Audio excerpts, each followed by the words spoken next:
puissant, alléluia. Un amen sérieux, alléluia. Quelqu'un est dans la joie ce matin? Alors acclame fort le Seigneur.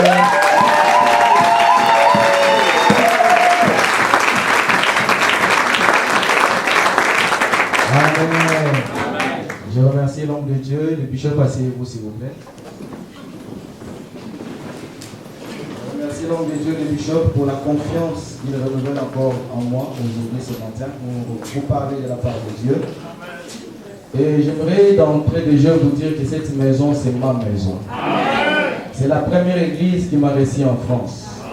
C'est la première famille que je me suis constituée en France. Et quand je vous vois, je suis dans la joie. J'aimerais aussi vous souhaiter à tous et à toutes bonne année. Alléluia. Je bénis Dieu ce matin pour tout ce qui s'est passé en ces lieux et pour les opportunités que Dieu donne à cette église. Je remercie Dieu pour le pasteur Jean-Marie qui a été reconnu pasteur de l'église établie. Je bénis cette nomination et cet établissement. Nous étions au courant de cette décision et nous avons donné notre quitus. Parce qu'il a fait cette preuve et il répond aux critères, n'est-ce pas, établis pour qu'on puisse le reconnaître son ministère. J'aimerais aussi reconnaître aussi le ministère et aussi la fidélité de l'homme de Dieu, le prophète Jeff. Quand je le vois, je vois qu'il est persévérant, il est fidèle. En tout cas, tu m'enseignes beaucoup par ton humilité, ta simplicité. Tu es un grand homme, mais tu as compris qu'il y a des gens qui sont aujourd'hui comme des vaillants hommes de David. Ils sont à côté des grands pour qu'ils puissent, n'est-ce pas, faire que ces gens puissent toujours réussir.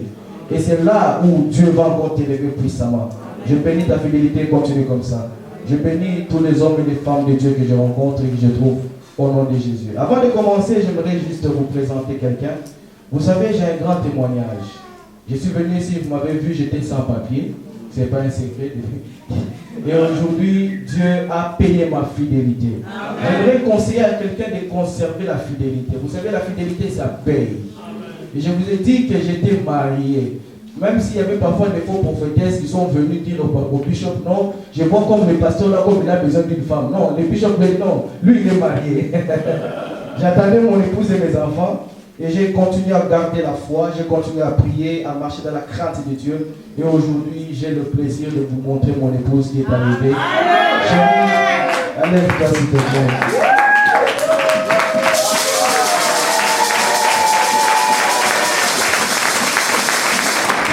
Alléluia. Je vous avais dit qu'elle avait la beauté de 4 personnes. Une chevelure de fée et une démarche de caméléon. Alléluia. Je l'aime trop, je l'aime assez. C'est seulement pour dire à quelqu'un que, au fait, la plus belle femme, c'est ton épouse. Alléluia. C'est-à-dire qu'au-delà de tout ce que nous avons comme personne dans ce monde, à peu près 7 milliards, tu n'as épousé que ton épouse. Donc ça veut dire que c'est elle la plus belle pour toi. Alléluia. Vous devez conserver, n'est-ce pas, la fidélité vis-à-vis de vos épouses. Voilà pourquoi je suis fier de le présenter toujours et de parler du bien d'elle. Chérie, je t'aime. Amen. Je vais maintenant parler de la part de Dieu. Avant d'entrer dans la parole de Dieu, je vais vous parler pendant 30 minutes et je vais prendre 5 minutes pour poser quelques principes. Vous savez, aujourd'hui, vous venez d'avoir un nouveau pasteur et ce pasteur, c'est le pasteur qui est établi par Dieu. Alléluia. C'est poussé par Dieu, n'est-ce pas, que les hommes ont parlé de la part de Dieu. Et je crois qu'aujourd'hui, le Dieu de fils n'existe pas dans la Bible. Mais nous avons le Dieu de père. Alléluia. C'est pourquoi Élisée pouvait dire, où est le Dieu d'Élie? C'est-à-dire qu'il croit, qu'il comprend que moi, le Dieu que je dois servir, c'est le Dieu de mon père Élie. Donc le Dieu de fils dans la Bible n'existe pas. Voilà pourquoi vous allez remarquer que même Samuel, quand il a été appelé par Dieu, il est allé voir son père Élie. Quand même que Dieu avait appelé Samuel, mais le code pour qu'il puisse décoder l'appel de Samuel devait sortir par la bouche d'Élie. C'est Élie qui est appelé à décoder, n'est-ce pas, te donner le mot de passe de ton appel. Même Joseph, avant qu'il puisse commencer à interpréter les songes, c'est d'abord son père qui interprétait les songes à sa place. Donc c'est lui qui lui a appris comment interpréter les songes. Il a dit donc ça veut dire que quand tu vois la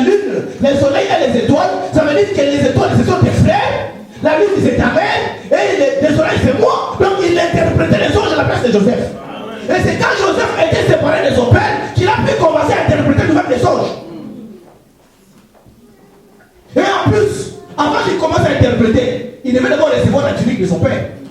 Parce que si tu n'as pas la tunique du Père, tu n'auras pas les rêves. Alléluia. Voilà pourquoi Dieu aime la fidélité. C'est pourquoi, quand tu es rebelle vis-à-vis de Dieu, Dieu te rejette. Et vous allez remarquer que dans l'histoire de la Bible, tous les gens qui se sont rebellés contre leur père, ils sont morts avant leur père. Dathan et le fils de Corée sont morts avant Moïse. Parce qu'ils se sont rebellés contre Moïse. Et quand vous regardez Absalom, il s'est rebellé contre son père David. On a coupé la tête. Et Judas a trahi Jésus. Il est mort avant Jésus. Vous devez marcher dans la fidélité. Vous devez marcher dans la grâce de l'autorité qui a été établie. Et c'est par ces canaux que vous serez bénis. Maintenant, je vais rentrer dans mon message. Est-ce que j'ai parlé à quelqu'un? J'ai parlé avec l'homme de Dieu. Il a voulu que je répète ce que je lui ai dit. On a parlé de 2013 et 2014. Je lui ai dit qu'avant de parler de 2013, il faut parler de 2012. Parce que 2013 vient après 2012. Alléluia. Il y a eu un grand événement en 2012. On nous a prédit la fin du monde chez les Mayas en 2012. Mais maintenant, je me suis posé la question, pourquoi les Mayas ont dit que ce serait le 21 décembre 2012, la fin du monde? Ils se sont basés sur l'alignement des étoiles. Vous savez que même les rois mages, n'est-ce pas, ce sont des gens, des astronomes qui lisent les étoiles. Ils savent que lorsqu'il y a les alignements des étoiles, il y a un grand événement qui doit se passer. Et quand ils ont parlé le 21 décembre 2012, ils ont compris que dans la révélation de Dieu, quand Dieu parle de la révélation, le chiffre 12, c'est le chiffre où Dieu scelle la révélation. Parce qu'on parle de 12 tribus d'Israël. Voilà pourquoi, quand ils ont fait l'alignement, ils ont vu que le 21 décembre 2012, c'est-à-dire que 21 décembre c'est 12, 2012, or, chez les Mayas, le première lettre, ça ne se lit pas de gauche à droite, mais de droite à gauche. Donc en réalité, c'était le 12 décembre 2012 selon les Mayas. Et ils ont compris que lorsqu'il y a l'alignement, c'est-à-dire qu'il y a quelque chose qui doit se passer. Mais ce qui s'est passé, c'est quoi? C'est que si Dieu n'a pas autorisé que ces jours-là soient la fin du monde, parce que la Bible dit, Jésus qui s'est dit, il n'y a personne qui connaît ces jours. Même pas moi-même, seulement le Père. Voilà pourquoi s'il avait autorisé ça, les Mayas allaient gagner. Mais maintenant, moi je dis, ce n'était qu'une fausse alerte. Mais maintenant, aujourd'hui, si Jésus revient, toi tu seras où? Maintenant, j'entre en 2013. Beaucoup de gens croient et comprennent que 2013 a été pour beaucoup une année de malédiction, des échecs, des blocages. Et même dans la science, il stipule que le chiffre 13 c'est un chiffre maudit. Il y a même des grands hôtels au monde, si pour les gens qui voyagent beaucoup, des chambres d'hôtel qui ne portent pas le chiffre 13. Parce que c'est un chiffre qui amène la malédiction. Mais qu'est-ce qui se passe? Ils n'ont pas compris qu'il y a quelque chose qui s'est passé. En 2013, nous avons eu aussi un grand événement. Même deux. Premièrement, c'est l'année où on a vu la démission du pape. Amen. Alléluia. Bien aimé, depuis quand le pape démissionne?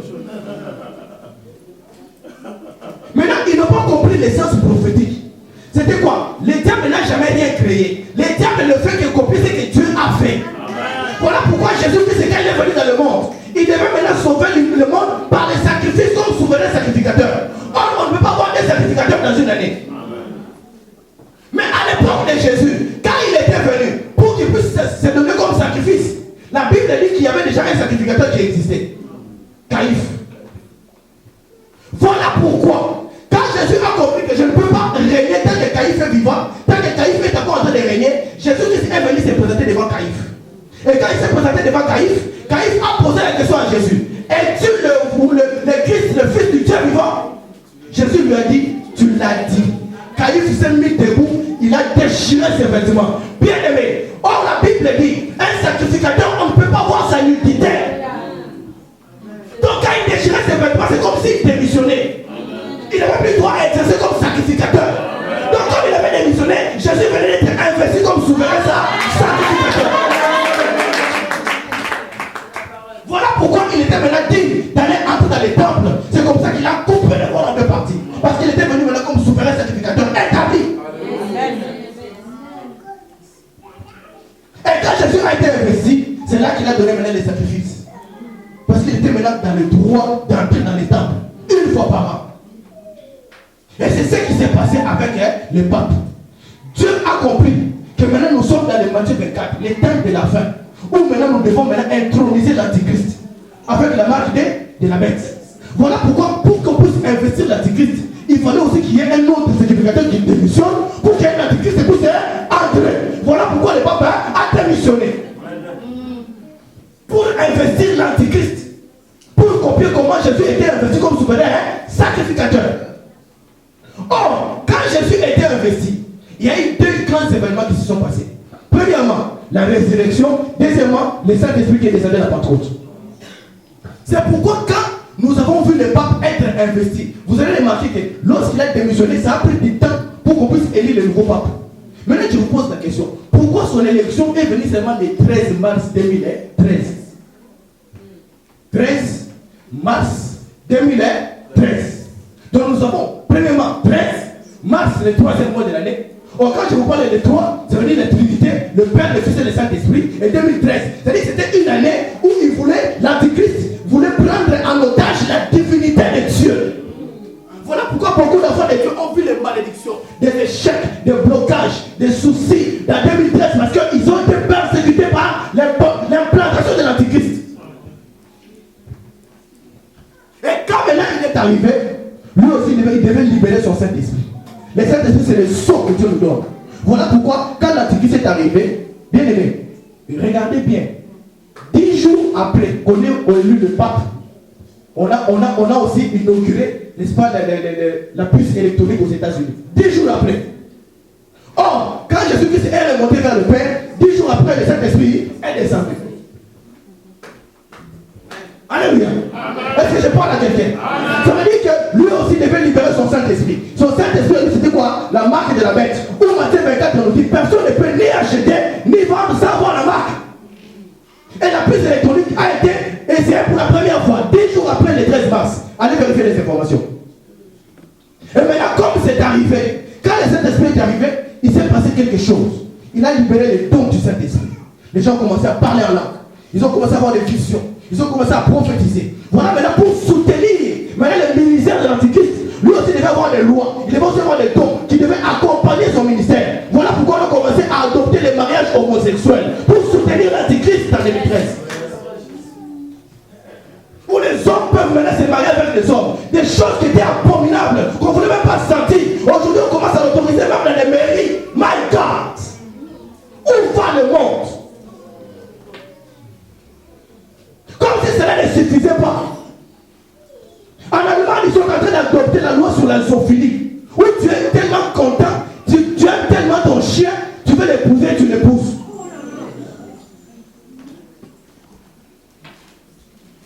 Il est tellement beau ton chien. Tu vas à la mairie. Non, je vais épouser mon chien parce qu'il est tellement beau. Et il célèbre votre mariage. Adopté en Allemagne. Comme si cela n'était pas suffisant. En Suisse, ils ont adopté la loi du mariage incestueux. Donc tu vois que ta fille commence à grandir. Tu dis non, non, ma fille est tellement belle, je ne veux pas que quelqu'un d'autre puisse la prendre. Tu vois toi-même, tu maries ta fille. Où va le monde aujourd'hui? Comme si cela n'était toujours pas suffisant. En Amérique latine, ils sont en train de pouvoir étudier la loi pour adopter la loi sur les mariages pédophiles. Donc, au lieu de commencer à enlever des enfants de 5 ans, de 10 ans, de petits enfants pour aller les venir les tuer, parce qu'avec les enquêtes, avec les années, on les retrouve toujours, ils disent que vous avez adopté pour les homosexuels, pour la zoophilie, pour les incestes, alors adoptez aussi une loi pour nous. Quand j'aime l'enfant de mon voisin qui a 5 ans, au lieu que je puisse l'enlever, je vais demander à l'épouser. Comme ça, je vais bien abuser de lui proprement sans qu'on m'arrête. Où va le monde? Mais quand j'ai bien lu la Bible, j'ai compris que ce sont les abominations que Dieu réprime dans la Bible. La première fois que Dieu a détruit le monde, c'était à cause de ces choses. La Bible dit qu'à l'époque de Noé, les gens se mariaient, ils allaient avec les hommes, les femmes avec les femmes, les hommes avec les animaux. C'est à ce moment-là que Dieu a été fâché et il a frappé par les déluges. Deuxième fois, Dieu a détruit le monde. Son même moment, les mêmes choses. Dieu n'aime pas la pédophilie. Dieu n'aime pas l'homosexualité. Dieu aime la zoophilie. Parce que ce sont des choses qui poussent à Dieu à détruire le monde. Et là, Dieu est en train de se préparer pour frapper. Maintenant, toi, tu seras où? Voilà pourquoi dans 2014, j'aimerais dire à quelqu'un qu'aujourd'hui, nous avons toujours baptisé les années. Cette année, prospérité, richesse, stabilité. Mais j'aimerais que cette année, que ce soit l'année où nous voulons nous approcher de Dieu. Parce que je crois que maintenant, Jésus revient réellement bientôt. Les mêmes faits se sont déjà accomplis à 2 reprises. Avec Noé et Sodome et Gomorrhe. Et les mêmes faits se reproduisent aujourd'hui. C'est que Dieu est en train de venir. J'aimerais que 2014 soit l'année où nous voulons nous approcher de Dieu. Voilà pourquoi j'aimerais parler ce matin des 5 forces, des 5 lois pour éviter le royaume de Dieu. C'est depuis l'année où nous voulons voir ce que Dieu peut faire pour nous. Mais nous voulons voir qu'est-ce que nous pouvons faire pour Dieu. Parce que Dieu maintenant va sélectionner les gens qui vont enlever et les gens qui vont rester. Nous avons la Bible dans le livre des 2 rois. Chapitre 8, 1 à 6.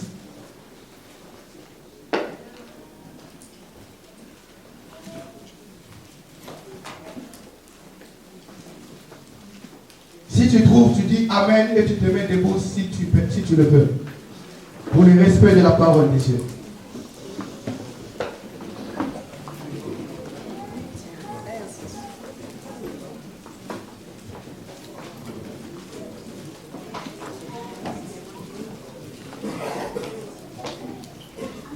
Est-ce que vous y êtes? Nous y sommes. Amen. Nous lisons tous chacun dans sa version. 1, 2, 3. Élisée s'était adressé à la femme dont il avait fait revivre le fils en lui disant: lève-toi, va-t'en, toi et ta famille, séjourne 2 rois 8, 1 à 6. Où tu pourras, quand l'Éternel fait venir la famine, elle vient même sur le pays pour 7 ans. La femme s'éleva et agit selon la parole de l'homme de Dieu.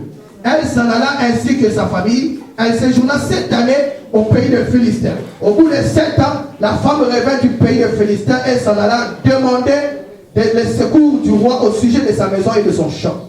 Le roi s'entretenait avec Géasi, le jeune serviteur de l'homme de Dieu, et il disait: raconte-moi donc toutes les grandes choses qu'Élisée a faites.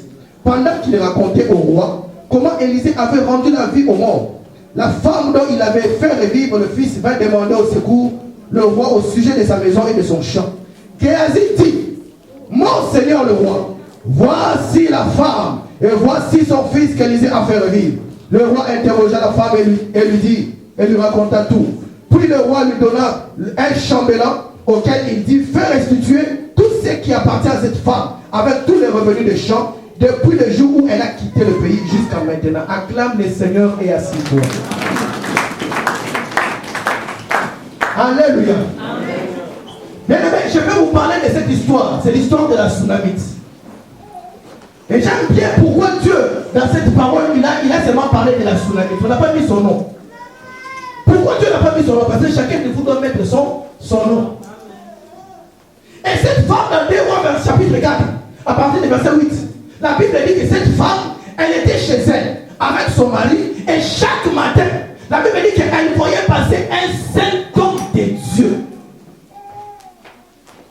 Bien aimé, or je sais qu'à cette époque, beaucoup d'hommes de Dieu passaient par là. Mais la Bible dit que cette femme, quand elle regardait dans sa fenêtre, elle regardait tous les hommes qui passaient, mais celui-là était différent. Donc, la première loi, c'est la première ère. Je veux parler des 5 ères pour hériter le royaume de Dieu. Pour ceux qui écrivent. Les 5 ères pour hériter le royaume de Dieu. Donc, la femme a utilisé le premier ère. Le premier ère qu'elle a utilisé, c'était la révélation. Elle était capable de distinguer un vrai parmi le faux. Quand l'homme passait, elle regardait, elle voyait que cet homme était un saint homme de Dieu. Bien aimé, c'est ça le problème que nous avons aujourd'hui. Où sont passés les saints hommes de Dieu? Aujourd'hui, l'évangile a commencé à perdre son sens et sa valeur. Parce qu'il n'y a plus de saints hommes de Dieu. Des gens qui compromettent, des gens qui marchent dans l'adultère, dans la fornication. dans les divorces, des choses qu'on réprimait hier. Et nous, aujourd'hui, c'est nous qui commençons à divorcer. L'homme de Dieu, c'est un modèle, un exemple qui doit montrer la voie à suivre. Où sont passés les saints hommes de Dieu? Que Dieu nous aide, que nos hommes puissent être restitués. Des gens qui marchent dans la crainte de Dieu, qui marchent dans la sanctification, qui marchent dans l'intégrité, qui craignent Dieu, qui ont les soucis des âmes. Comme Dieu a dit ici, il y a une sombre brebis, il y a une brebis qui part. Tu vas les chercher, pas que tu puisses les bouter, pas que tu puisses dire qu'est-ce qu'ils croient. S'ils ne parlent pas, d'autres vont venir. Non, cet homme-là, Dieu a besoin de lui. Amen. Amen. Où sont passés les saints hommes de Dieu? Cette femme était capable de reconnaître que cet homme était un saint homme de Dieu. Elle vivait par la révélation. Cette femme l'a dit en elle-même. Mais comme cet homme passe, je ne sais pas où il va et où il dort. Et elle s'est consentie elle-même. Elle a dit, je vais construire pour lui une chambre haute. L'homme de Dieu ne savait pas. L'homme de Dieu passait comme d'habitude. Mais il ne savait pas qu'il y avait une femme qui réfléchissait à cause de sa vie, à cause de sa marche, qu'il devait faire quelque chose pour lui. Bien-aimé, je vais dire à quelqu'un, lorsque tu remarques que dans ton entourage, il y a un saint homme de Dieu que Dieu a placé devant toi, ne le laisse pas passer. Abraham avait compris. Il a vu 3 personnes qui passaient, il dit non, mon Seigneur, pardonne, ne passez pas. Venez d'abord chez moi. Mais ne laisse pas passer la bénédiction. Amen. Toutes les montagnes, ce ne sont pas des montagnes, il faut sacrifier Isaac. Parce qu'ils vont mourir. Mais il y a des montagnes qui, lorsque tu veux sacrifier Isaac, Dieu va parler. Amen. Ne laisse pas passer un seul homme de Dieu. Elle s'est dit en elle-même, je veux construire une chambre haute. Et la Bible dit, elle a appelé son mari. Elle a dit à son mari, je crois que cet homme était saint homme de Dieu. Construisons-lui une chambre haute. Et le mari a accepté. Ça veut dire quoi? Aujourd'hui dans nos églises, si nous sommes combattus, c'est à cause de vos maris qui ne croient pas au ministère. Donc si le mari de cette femme a cru à cet homme-là, c'est que ce mari-là lui aussi était d'accord que cet homme-là était différent de tous les autres. Amen. Et ils ont bâti une chambre haute. Et ils ont mis une table, ils ont mis une chaise, un lit, un chandelier. Ça veut dire quoi? Ça veut dire que quand ils ont mis les lits, ça veut dire qu'ils ont compris que l'homme de Dieu a besoin aussi de se reposer. Ce n'est pas tout le temps que vous devez toujours déranger les hommes de Dieu. On a besoin de repos. D'ailleurs, depuis hier soir, moi j'étais malade. Si ce n'était pas mon épouse, il ne venait pas. Je me suis mal senti. Elle m'a fait du thé au citron. Elle m'a donné des remèdes parce qu'elle voulait que je sois là. Pourquoi? Parce qu'elle me peur de Samson.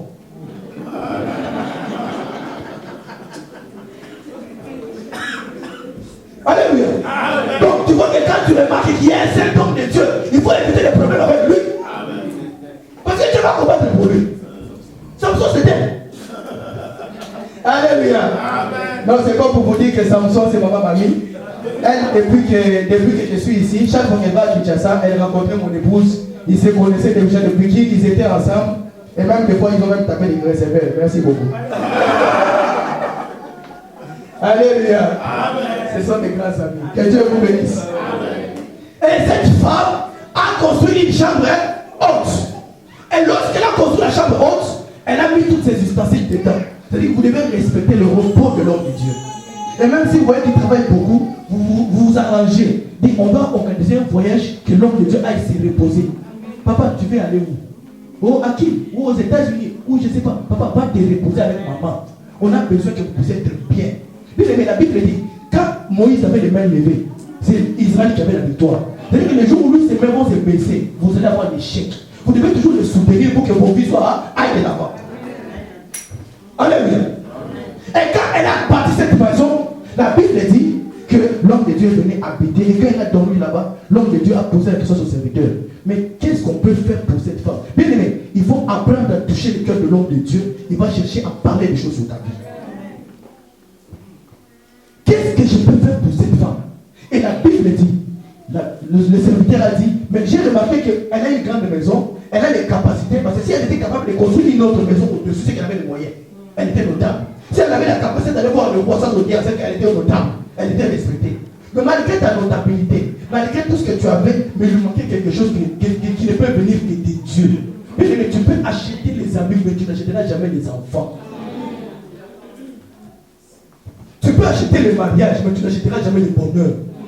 Tu peux acheter les lits, mais les sommets, tu ne vas pas les trouver. Tu peux remplir ton réfrigérateur, mais l'appétit, tu n'auras pas. Achète tous les Weston que tu veux. Comme les pécheurs aiment bien me torturer. Mais la santé, tu peux porter.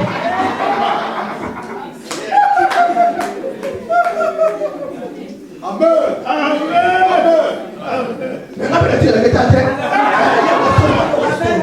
Mais comment? Alors, alléluia. Donc je savais que je venais chez lui.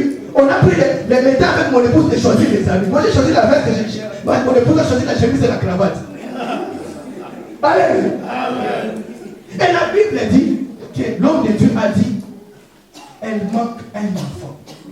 Bien aimé. Et on a dit, appelle la femme. Et l'homme de Dieu lui a dit, cette année, l'année prochaine, à cette même période, tu auras un fils. Et l'homme de Dieu est parti. Bien aimé, même si l'homme de Dieu n'a pas l'argent que toi tu as, même s'il n'a pas le confort que tu as, il ne roule pas dans la même voiture que toi, mais il a toujours quelque chose qui peut te donner. Amen. Et la Bible dit que cet homme est parti.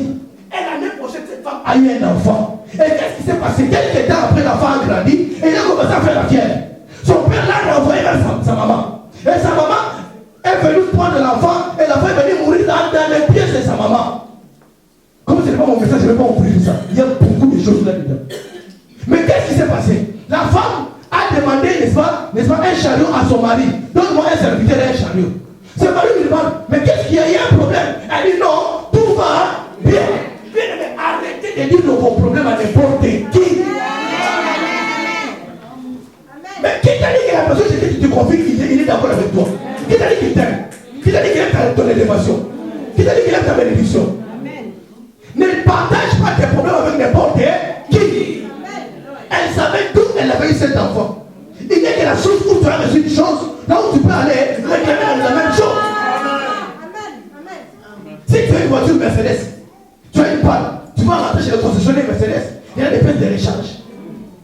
Et maintenant, quand toi tu as des problèmes dans ton mariage, pourquoi tu vas voir tes parents? Pourquoi tu vas voir tes oncles? Pourquoi tu vas voir les tantes? Le mariage vient de Dieu. Comme le concessionnaire du mariage, s'il y a des pièces qui manquent, tu vas chez le concessionnaire, il va te remplacer les pièces. D'abord, qui vous a dit que tous ceux qui sont mariés sont heureux? Mais venez me demander. Les mariages, c'est comme une ville assiégée. Où ceux qui sont à l'intérieur veulent sortir, et ceux qui sont dehors, ils veulent entrer. Mais venez entrer.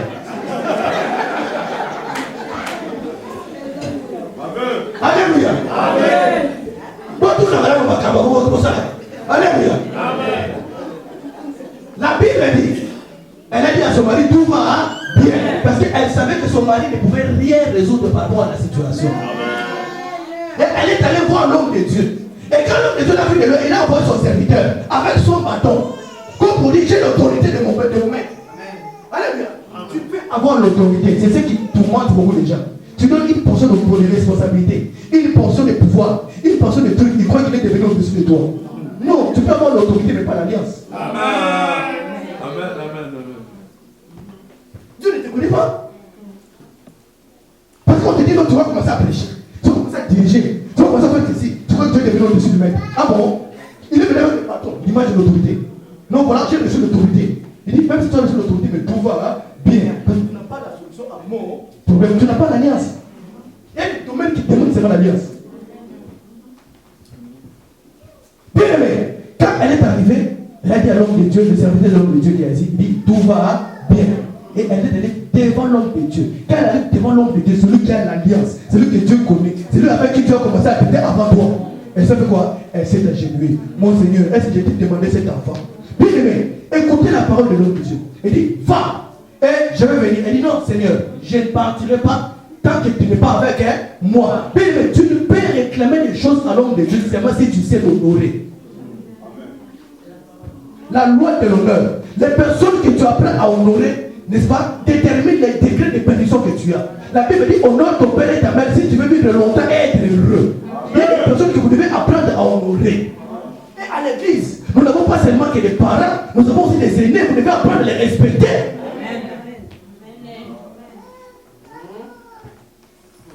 Et troisième chose, quand l'homme de Dieu a entendu cette femme, il a dit non, non, non, pour cette femme, je ne vais pas partir. C'est pourquoi tu dis qu'un homme de Dieu ne m'aime pas. Il va seulement voir l'autre là, pas moi. Est-ce que toi tu sais l'honorer? Tu ne peux que les critiquer partout. Pourquoi il ne connaît pas ces choses-là? Après, tu vas vouloir qu'il vienne à côté de te voir. Mais tu peux toujours rêver. Alléluia. Non, oui, tu peux rêver. Parce que là, maintenant, la femme, elle savait honorer l'homme de Dieu. Parce que la Bible dit au chapitre 8 que l'homme de Dieu lui avait dit, va-t'en, parce qu'il y aura une famille. Et la Bible dit que la femme est partie chez les Philistins, comme l'homme de Dieu lui avait dit, c'est qu'elle respectait la parole de l'homme de Dieu. Aujourd'hui, l'Église ne respecte plus les paroles de l'homme de Dieu. Il croit que l'homme de Dieu est devenu son ami. L'homme de Dieu n'est pas ton ami, c'est pas ton grand-père. Même si tu tapes à l'épaule, c'est pour te mettre à l'aise. Tu ne peux pas les taper à l'épaule, c'est l'homme de Dieu. Voilà pourquoi cet homme a compris que cette femme me respecte mon ordre. Il dit, je veux partir avec elle. Il est parti avec cette femme.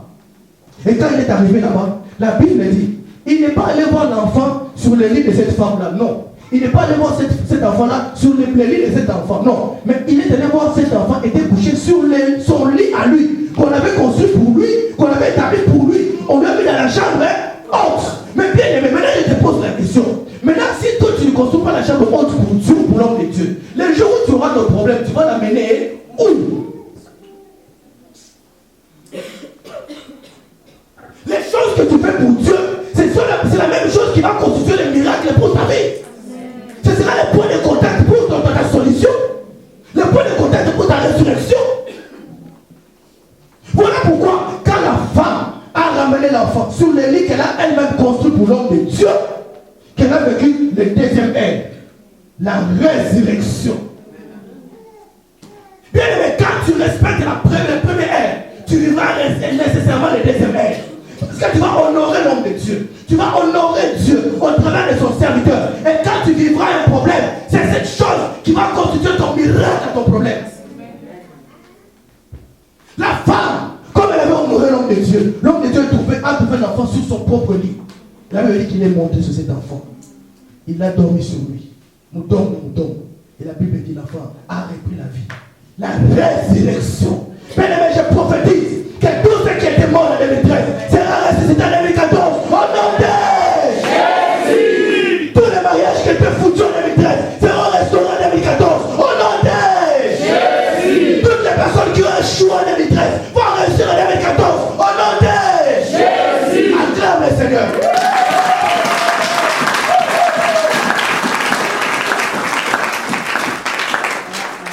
Tu vivras la résurrection de ton mariage. La résurrection de tes affaires. La résurrection de tes études.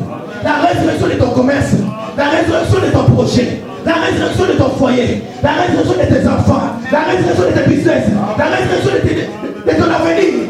Bien aimé, il y a une résurrection qui est réservée pour toi. Parce que c'est la deuxième ère pour hériter le royaume de Dieu.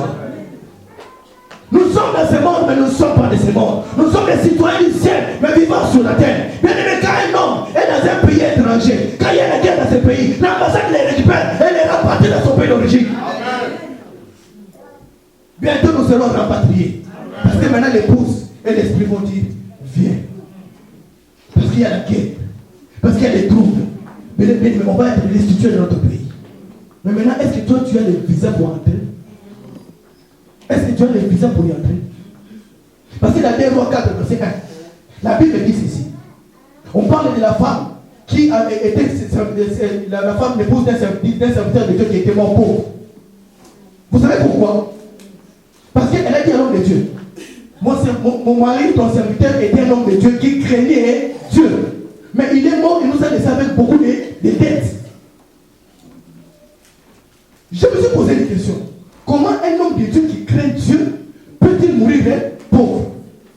Ça veut dire que c'est le peuple sur lequel il est en train de régner, c'est eux qui ne le bénissaient pas. Est-ce que vous comprenez? Donc c'est eux qui ne soutenaient pas son ministère. Maintenant, je me pose une question. Quand on lui dit, qu'est-ce que tu as dans ta maison?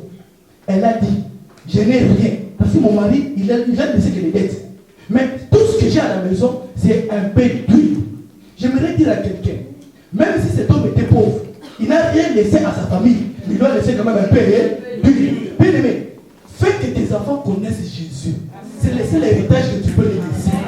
Même s'ils n'ont pas d'argent, même s'ils ont des dettes, mais qu'ils aient au moins l'huile. La Bible dit que l'huile ne manque pas sur votre tête. Et deuxième chose, la Bible dit, l'homme de Dieu lui a dit, va demander les vases chez tes voisins. Bien aimé, si maintenant il n'était pas en bon terme avec ses voisins, comment il allait demander les vases? Donc tu dois soigner les relations avec tes voisins. Soigner les relations avec ton prochain. Parce qu'il y a même des gens qui sont ici à l'église qui me regardent, qui ne savent pas les pas. On sait que tu oublies. Parfois tu fais exprès, il prend ta bénédiction, il met dans lui. Pour t'imposer d'être bien avec les autres. Et troisième chose, maintenant, même s'il est en bon terme avec le voisin, maintenant admettons que les voisins n'avaient pas de base. Donc ça veut dire quoi? Ça veut dire que quand tu pries pour que Dieu te bénisse, prie aussi que Dieu bénisse ton voisin. Parce que le jour où tu vas manquer, tu vas le prendre chez lui. Amen. Alléluia. Est-ce que ça entre? Est-ce que vous comprenez? Et maintenant, quatrième chose. Maintenant, j'ai compris maintenant par rapport à ce que je viens de vous dire, pourquoi l'homme est mort pauvre et pourquoi Dieu a demandé à la femme d'aller prendre des vases. Parce que si ces personnes avaient des vases, c'est qu'ils ont acheté des vases parce qu'ils avaient de l'huile. Maintenant, s'ils ont cédé leurs vases, c'est qu'ils n'avaient plus d'huile. Parce que si l'huile était dans les vases, ils allaient dire non, mon vase est plein d'huile. Donc ça veut dire que ces personnes, ils avaient l'huile, mais l'huile avait séché. Vous savez pourquoi? Parce qu'ils ont mangé leur huile eux-mêmes sans donner à l'homme de Dieu, l'homme de Dieu est mort. Est-ce que vous comprenez? Donc comme ils ont mangé eux-mêmes, et que l'homme de Dieu est mort parce qu'ils n'avaient pas mangé, et ils avaient mangé eux-mêmes, voilà pourquoi leur huile a séché et Dieu n'a pas renouvelé leur huile. C'est pourquoi Dieu a dit à la femme, va les dépouiller les vases, ils ne vont plus avoir de l'huile, c'est fini. Amen. Oui. Amen. Mais oui, ils ont mangé tout seuls, parce que s'ils ont acheté des vases, c'est qu'ils avaient de l'huile. Mais l'huile n'a pas été renouvelée parce qu'il ne donnait pas l'homme de Dieu. C'est pourquoi l'homme de Dieu est mort pauvre. Dieu ne peut pas renouveler l'huile quand tu ne soutiens pas l'œuvre de Dieu. Voilà pourquoi ils ont vidé toute l'huile qu'ils avaient. Et quand l'homme de Dieu est venu voir la femme, elle dit, va prendre de l'air vases. Parce que Dieu ne va plus les renouveler. Mais Dieu va te renouveler toi. Bien aimé, apprenez à soutenir l'œuvre de Dieu. Apprenez à soutenir les hommes de Dieu. La Bible dit, confiez-vous à l'Éternel, vous serez affermis. Mais à ses serviteurs, vous réussirez. Votre réussite n'est pas de l'homme de Dieu. Troisième ère, la Bible dit, cette femme, après 7 années, quand elle a vécu chez les Philistins, avec des petits jobs, parce qu'elle était réfugiée. Bien aimé, les réfugiés politiques, c'est biblique. Les dièses et les coudes, c'est biblique. Alléluia. Mais bien aimé, la Bible dit que quand Jacob est allé prendre la bénédiction chez son père, il a porté les poils d'Ésaü. Ce sont les poils d'Ésaü, les dièses. Parce qu'on a besoin de la bénédiction. Il faut mettre la dièse, il faut mettre la poil d'Ésaü. Ah mais comment? Mais dièse, c'est ça biblique. Alléluia. Quand les deux espions sont allés explorer Jéricho, ils sont allés avec l'identité de qui? Dièse. Donc ne soyez pas choqués quand vous faites des dièses, on a cause, tu n'as pas menti, bien aimé. C'est biblique. D'ailleurs, la Bible parle de vie de refuge. Le refuge veut dire qu'on est réfugié? Ah non. Alléluia.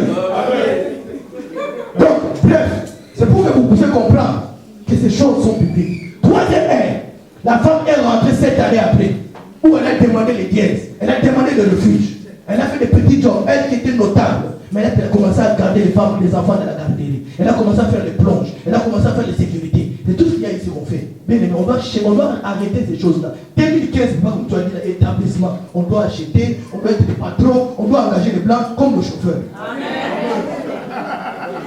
Là, ils ont déjà commencé à venir depuis ce matin, non? Après, moi, on va venir bien.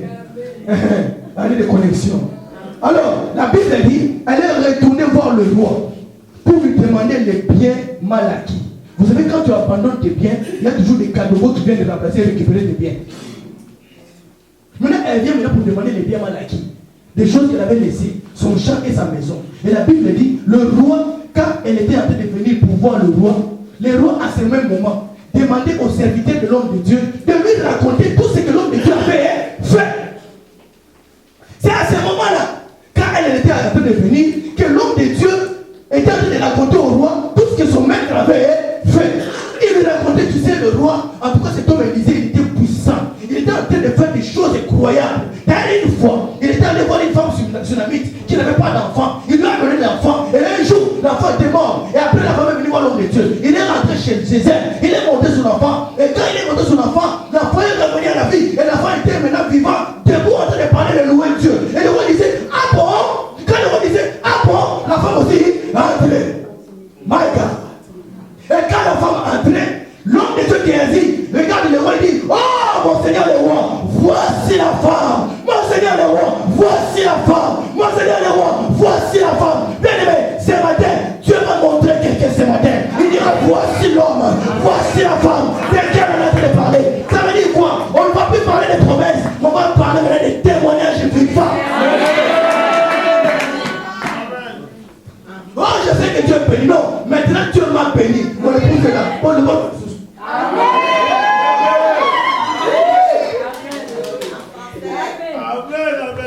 Oh, mais c'est passé depuis qu'il est venu. Il n'a pas de papiers, il n'a pas de femme. Est-ce qu'il craint vraiment Dieu? La réponse est là. La réponse est là. Hein? J'ai eu des papiers, j'ai eu des travail, j'ai eu la maison, j'ai même acheté une voiture. Et ma première voiture en France, c'était pas de Twingo.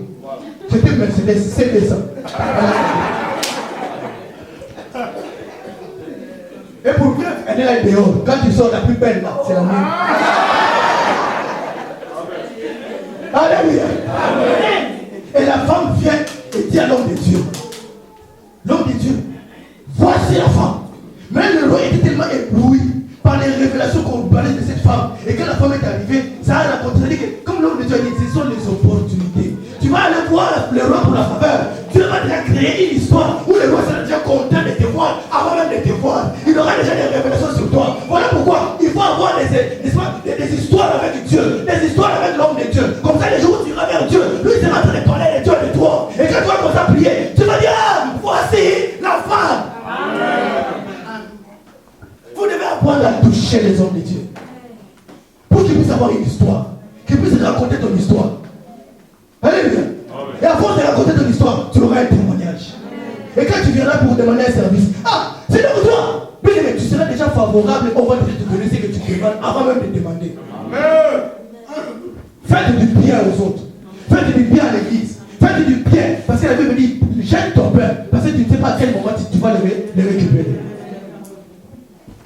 Et quand elle est arrivée vers le roi, elle a dit au roi, oh roi, je viens te voir pour mon chien et ma maison. La Bible dit, le roi lui a dit, prends un chambellan, va avec cette femme, donne-lui tout ce qu'elle a perdu. Alléluia. Et il n'a pas arrêté là. Il a dit, donne-lui avec les intérêts pendant toutes ces années. Bien aimé, ça veut dire quoi? Le troisième R, c'est la restitution. Pardon, la récupération. Donc cette femme a récupéré. Mais pour récupérer, Dieu ne lui a pas, le roi ne lui a pas donné n'importe qui. Il lui a donné un chambellan. Un chambellan, ça veut dire une personne qui est impuissante, qui est castrée. C'est-à-dire qu'un unique, voilà, un unique. C'est-à-dire une personne, aujourd'hui, comme Dieu a compris que toutes les grâces sont sexuellement transmissibles. Tu veux qu'on fasse un service pour toi, on te demande d'abord de faire des preuves impossibles. Voilà pourquoi Dieu, pour te garantir, il t'envoie chez les hommes de Dieu qui sont des uniques. Ceux qui ne vont pas te prendre la tête. Ceux qui ne vont pas t'amener dans des phases de doctrines contraires. Ils ne vont pas t'avoir te déshabiller, te laver avec les je ne sais pas quoi, ou encore des pratiques des bougies. Mais Dieu ne t'enverra pas chez n'importe qui, il t'enverra chez un unique. Amen. Voilà pourquoi vous devez les garder, les protéger, parce que ce sont vos bénédictions. Et quand cette femme a récupéré son champ, a récupéré ses biens, la Bible dit, elle est allée maintenant voir la quatrième ère. Le quatrième ère, c'est la restitution. Ça veut dire quoi la restitution? La récupération, c'est lorsque toi-même tu viens et tu récupères ce qui était à toi. Mais la restitution, c'est tout ce que les diables ont volé, tout ce qu'on dévorait les sauterelles, tout ce que les sorciers ont récupéré dans ta vie, ils vont venir les rendre au nom de Jésus. Quelle que soit la qualité de ce sorcier. mariage, il a mis dans la marmite. Les GPS de Dieu retrouvera ton mariage. Elle est sortie. Même s'il avait pris ta santé, il a amené là-bas à Katakokombe. La regard de Dieu va aller chercher ta vie, va aller chercher ta santé. Il va les récupérer et te les restituer au nom de Jésus. Même si ton intelligence était bloquée dans votre village, la Bible dit, Dieu, avec le GPS d'excellence qui s'appelle Jésus, il va aller jusque là où il y a ta bénédiction. Il va les récupérer et te les restituer au nom de Jésus. Tu as beaucoup pleuré dans ton mariage. Tu n'arrives même plus à parler même au pasteur. Parce que les choses que tu vis, c'est compliqué. Amen. Cette femme te prend la tête. Voilà. Cet homme est en train de sortir tout le temps. Si cet homme sort tout le temps, c'est un insensé. Parce qu'ils n'ont pas compris une chose. Les diables peuvent détruire la chair et peuvent détruire le sang. La preuve, quand une personne meurt, la chair se dissipe, le sang sèche. Mais il y a une chose que les diables ne touchent pas, les os. La preuve, les os d'Élisée ont ressuscité quelqu'un. L'onction ne reste pas sur la chair, ni sur les sang, mais ça reste sur les os. Voilà pourquoi Dieu n'a pas pris la femme avec la chair. Dieu a pris la femme dans les os. Vous êtes la base des dieux.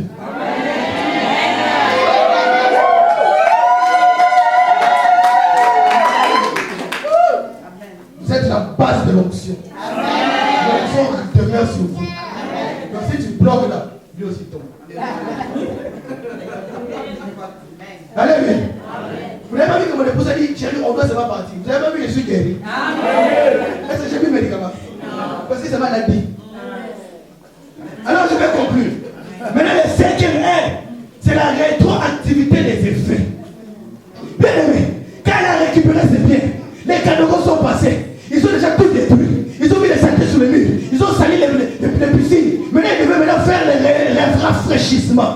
La réactivité, n'est-ce pas, la rétroactivité des effets. C'est-à-dire qu'on doit réactiver les choses. Quand tu achètes une nouvelle cible, avant de commencer à fonctionner, il faut l'activer. Il faut faire une mise à jour. Il faut activer cette cible. Et ce matin, Dieu va activer les vies de plusieurs. Au nom de Jésus. Il va activer mon mariage. Au nom de Jésus. Il va activer mon bénédiction. Au nom de Jésus. Si tu crois cela, lève-toi et acclame le Seigneur.